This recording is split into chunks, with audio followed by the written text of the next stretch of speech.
Baik, bismillahirrahmanirrahim. Assalamualaikum warahmatullahi wabarakatuh.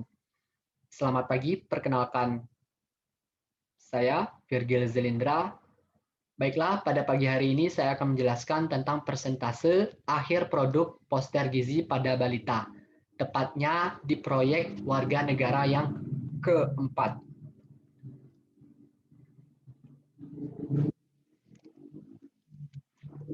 Perkenalkan, nama Virgil Zelindra, NIM J500-200-111, kelas kedokteran umum, kelas D, Prodi Pendidikan Kedokteran Umum.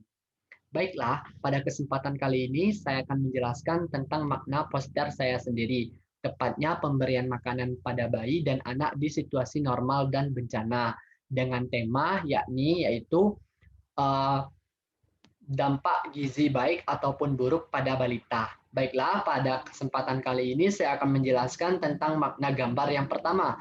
0 sampai 6 bulan atau awal kelahiran sampai 6 bulan, ibu harus dimotivasi dapat menyusui anaknya selama 6 bulan minimal. Kemudian, itu dengan cukup ASI. Yang kedua, 6 sampai 8 bulan, makanan itu dibuat dengan disaring dengan tekstur yang lumat dan lembut agar bayi tersebut bisa menelan makanan tersebut dengan normal dan baik.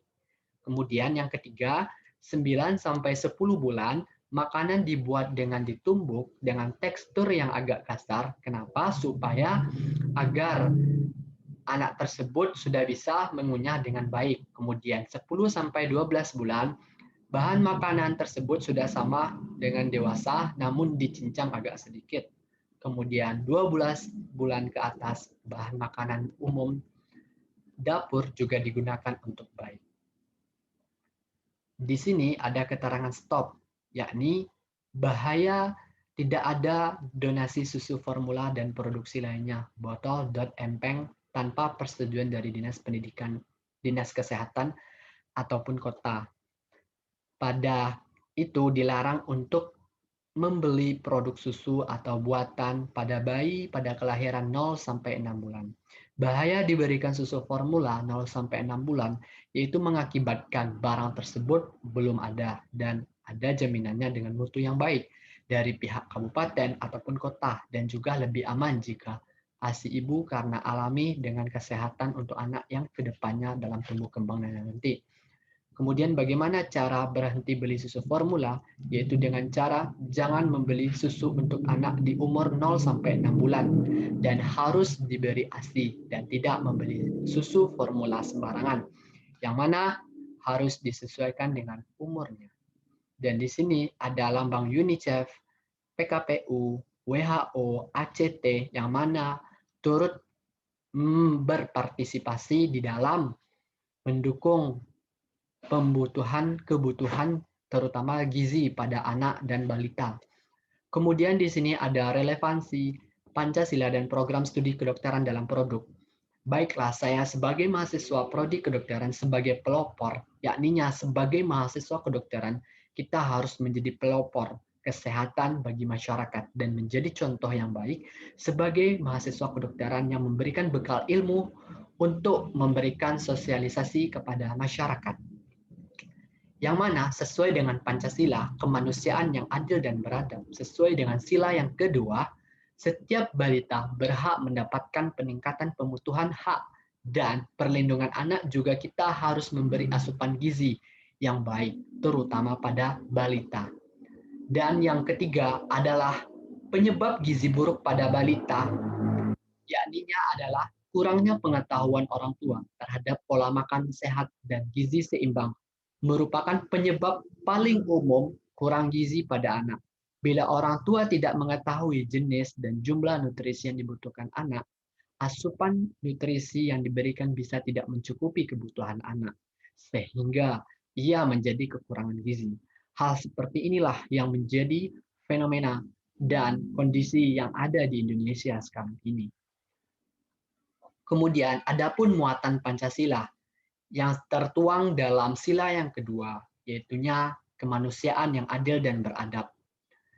Ini merupakan perwujudan nilai kemanusiaan manusia sebagai makhluk yang berbudaya, bermoral, dan beragama.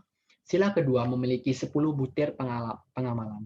Di sini membahas tentang penyebab gizi buruk pada balita. Salah satunya ketidaktahuan orang tua tentang gizi, sehingga kurangnya pengetahuan orang tua tentang pola gizi anak, sehingga menyebabkan kurangnya nutrisi dan gizi yang ada di dalam tubuh anak itu sendiri. Kedua, yaitu tingkat sosial ekonomi yang rendah. Penyebabnya akibat turunnya anak mengalami kekurangan gizi. Hal ini dikarenakan jika porsi dan jenis makanan tidak memenuhi kebutuhan gizi dalam waktu yang sama dan anak akan mengalami gizi yang kurang. Yang ketiga, kebersihan lingkungan yang buruk. Maksudnya yaitu kita harus menyerapan gizi terhambat meskipun asupan makanan sudah baik. Dan adapun untuk manfaatnya, yakni dengan cara memberikan gizi yang baik, dengan terjadwal, teratur, waktu yang ketat, dan juga harus disesuaikan dengan keadaan. Pada umumnya, memberikan makanan satu dan lainnya 2-4 jam, tergantung dari kemampuan bayi pada balita.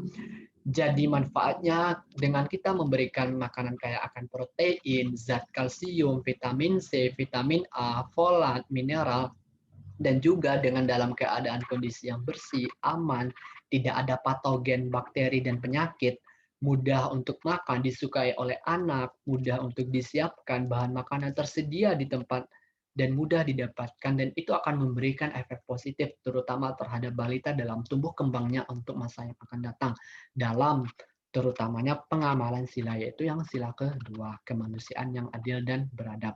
Dan di sini pun ada tanda-tanda gizi buruk dan bagaimana treatmentnya dalam pencegahan dalam gizi buruk pada balita itu sendiri. Adapun tanda-tandanya menurut Kemenkes, status gizi berdasarkan umur, berat, dan tinggi, yang mana dilakukan oleh Posyandu.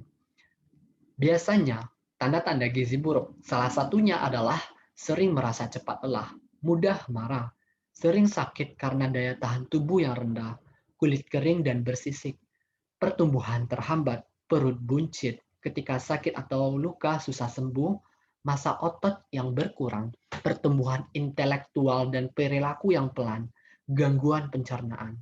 Dan untuk treatment atau untuk pengobatannya adalah yang penting kita harus konsekuensi lebih berat untuk masa yang akan datang, yang mana sebaiknya balita harus dibawa ke dokter untuk dilanjutkan tindakan lebih lanjut, yang mana dilakukan pengobatan balita buruk bisa juga dilakukan sendiri di luar jika masih dalam tahap awal. Bila sudah terlalu berat, masalah gizi itu mesti ditangani di rumah sakit. Pengobatan gizi buruk, konsumsi makanan dan bernutrisi dalam interval tertentu. Pastikan anak mengikuti pola makan diet seimbang, mematuhi anjuran diet dari dokter dengan minum air sekurang-kurangnya 1,5 liter per hari. Tujuannya apa? Untuk menjaga kestabilan hemostatis tubuh. Dan saya juga telah memampang poster saya di tempat klinik Posyandu dan di rumah untuk bisa dilihat oleh masyarakat dan keluarga saya. Yang mana saran dan untuk proyek selanjutnya adalah sebaiknya warga negara harus secara berkelompok dengan proyek dengan skala yang lebih besar agar dapat menjangkau lebih banyak masyarakat lagi.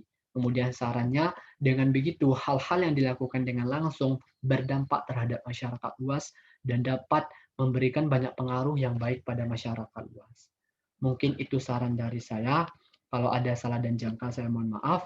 Saya tutupi dengan wabillahi taufik wal hidayah. Wassalamualaikum warahmatullahi wabarakatuh.